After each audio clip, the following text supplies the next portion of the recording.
what's up? My name is Colby Sharp. I'm a 5th grade teacher in Michigan, and I want to give you a tour of my classroom library. Right when you walk in, door is right here, you see this huge wall filled with books. And I'm going to take you into each tub and kind of show you how it's laid out, how it's organized, how things are labeled. Go into a lot more detail in the Commonsense Guide to Your Classroom Library that I wrote with my good friend Donald Miller. But we can give you a kind of a basic layout here in this video.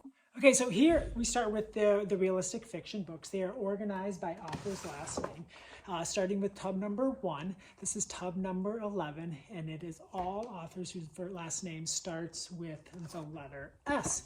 So kids can easily find the books that they are looking for. Many letters just have one letter, but you can see down here on tub 12, it's T, U, and V, because it didn't have as many books in those by authors with those last names. You can see some of these tubs are a little full. I'm hoping that once kids start checking them out, they won't get more full. If they do get more full, then we have to make the decision, do we make another tub 11 or do we start to weed some of those books? And that's a decision I can make once I get to know my students a little bit more, their preferences, and how their reading preferences are going during that particular school year. The next section we have here is historical fiction, much smaller than our realistic fiction section.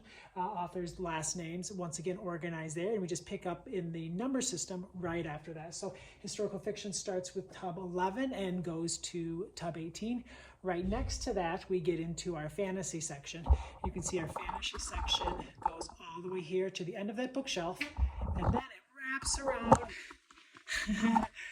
and it picks up right over here on this wall, and I'm going to take you over there now. So continuing on here with fantasy, you can kind of get my big head out of the picture, let you see it a little bit more, how it's organized in some of the books. And then we move on here to poetry and novels and verse. We talk about this in the Commonsense Guide to Your Classroom Library. But we go from just all of these being poetry to kind of breaking up poetry and novels and verse. As more novels and verse have been published, this actually doesn't go here. It's in tub 26, so you can see how easy it is to find where a book goes with that labeling system with the numbers. So we divided up poetry and novels and verse because there are so many great novels and verse being published these days. Kids are so into them, and I wanted them to quickly be able to find those. Next, we're going to get into the graphic novel section, which is a lot of books. And actually, I had to kind of take all of those books and then break them apart even more to kind of separate the series, because there are so many popular series and a lot of popular authors that the kids are really into. So let me take you inside that section. Okay, so you can see here, we start with the letter A, tub 40, B, 41. Those are authors' last names. Have them up here on the top as well. And then over here, so we're going to skip down to here. We go with a lot of the series and the authors. So Dogman series, Wimpy Kids series, Lunch Lady, Amulet. You see Raina Telgemeier, that author tub. You can see a lot of these wonderful series that the kids are really into.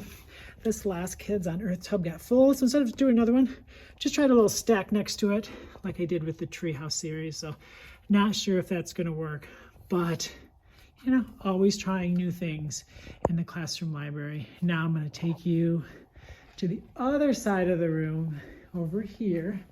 You can see here we have writing and language, concept books, jokes and riddles, math books. Then we get into our biography. I used to have all of the biographies in one tub, but it just got too hard to find the people that the kids wanted to learn about. So we broke them into different categories. You can see some of the categories here: politicians, scientists, people who are important in history, flight, people who led some of the social justice movements in the world, sports figures.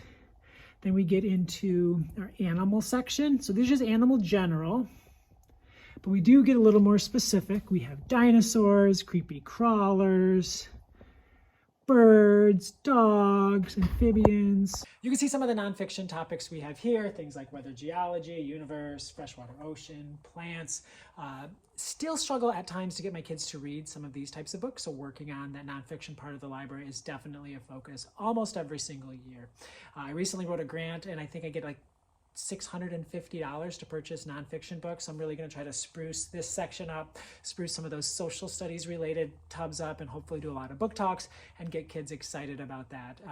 I feel that it's really important when we have a strength in our library, like my graphic novel section. I think it's important to spend money to make that strength even stronger, because that is what they're reading. They're spending a ton of time in there. We don't want to neglect that just because it's strong. I think like we need to double down on that strength. But then there's also some weaknesses that we may need to make sure that we focus on, need to make sure that we invest in. And this is definitely a weakness of the library that I am continuing to work on, writing grants, reading books, trying to find the best to help my kids have the opportunity to fall in love with nonfiction like they have for graphic novels. We're going to move on now to the author and series portion of the library. Welcome to the author and series portion of our library. It's like way taller than this and it's multiple bookshelves long, but I just wanted to focus on one little section so we could kind of really dig in. We have authors who are beloved in our class, and kids will read one book and want to try other ones, like Gordon Corman or Jason Reynolds, Gary Paulson, Kwame Alexander. Gary Paulson actually has 2 tubs. You have series like the Who Was series, What Was series. Those are all, a bunch of those are right here. Kids love that series as well.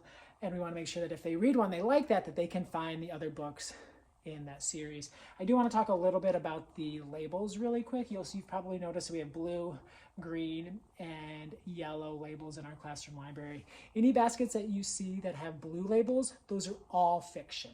All of the blue labels mean that all of the books probably are fiction books. If you see yellow, yellow means nonfiction. All of the books in the yellow are nonfiction. You probably noticed that when we were in the animal section, when we were in the biography section, all of those labels were yellow. But then you see green. Sprinkled throughout the classroom are green labels. These 2 Gary Paulson tubs are green because yellow and blue make green, and these are a mixture of fiction and nonfiction. Yellow and blue makes green, so you can find both fiction and nonfiction in the green labeled tub. So that's it. That is the classroom library. I just wanted to see kind of some more of the authors and series. You can kind of see it there. We have here, over right behind me, you'll see the picture books.